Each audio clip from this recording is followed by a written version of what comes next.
இத்தனை சாதி இருக்கும்போது பறையர் குடிகளின் மீது மட்டும் ஏன் இவ்வளவு அக்கறை? ஏன் இவ்வளவு அக்கறை? ஏன்னா என் அன்பு சொந்தங்களே,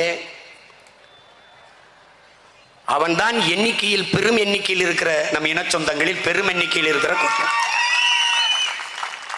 நேரடியாக நிலத்தில் உழைப்பில் ஈடுபடுகிற கூட்டம்,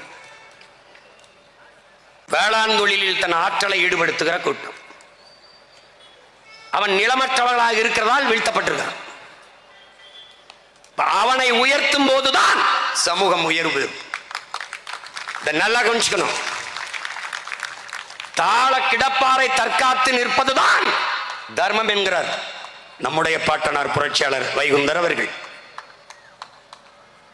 அவர் கற்பித்த தர்மத்தை கற்ற நாம் தாழ்ந்து வீழ்ந்து கிடக்கிற நம் இனச்சொந்தங்களை தற்காத்து தூக்கி நிறுத்த வேண்டியது ஒவ்வொரு தமிழனின் பிறவி கடமை என்பதை புரிஞ்சுக்கணும். இது ஓட்டுக்காக நிற்கிறவன் வேலை அல்ல. நாம பிறந்த தமிழர் என்கிற பெருமை மிக்க நாட்டுக்காக நிற்கிற ஒவ்வொரு பிள்ளைகளின் பிறவி கடமை. உலகத்திலேயே உயர்ந்த மனிதன் எவன்? கீழே விழுந்து கிடக்கிறவனை தூக்கி விடுவதற்கு எவன் குனிகிறானோ அவன்தான் உலகத்திலே உயர்ந்த மனிதன்.